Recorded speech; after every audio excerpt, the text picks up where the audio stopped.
पुढची बातमी पाहूयात। ठाकरेंच्या शिवसेनेकडून 28 उमेदवारांना एबी फॉर्म हे सुपूर्द करण्यात आलेले आहेत। मातोश्रीवरती बोलावून नावं निश्चित झालेल्यांना हे एबी फॉर्मचं वाटप करण्यात आलंय।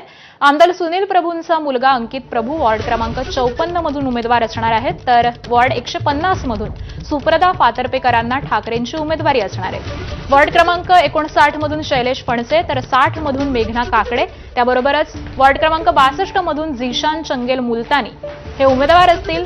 सबाहरून खान, देवेंद्र आंबेरकर, सुहास वाडकर यांना देखील उमेदवारी मिळाली आहे, तर सेजल सावंत, देवेंद्र आंबरेकर आणि सचिन पडळांना शिवसेनेकडून उमेदवारी जाहीर करण्यात आली आहे। तर ठाकरेंच्या शिवसेनेकडून एबी फॉर्मचं वाटप करताना सावध भूमिका घेण्यात आलेली आहे।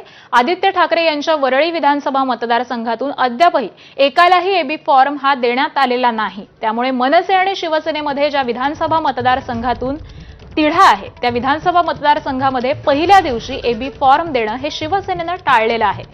दादर, माहीम, वरळी, शिवडी आणि भांडूप या मतदारसंघांमध्ये दोन्ही पक्षांमध्ये काहीसा तिढा होता। मनसे आणि शिवसेनेमध्ये वाद होऊ नये यासाठी ठाकरेंकडून हा काहीसा सावध पवित्रा ही काहीशी सावध भूमिका घेतल्याचं दिसतंय।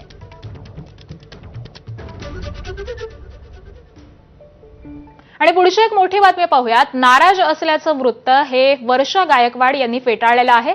वंचित सोबतच्या आघाडीवरती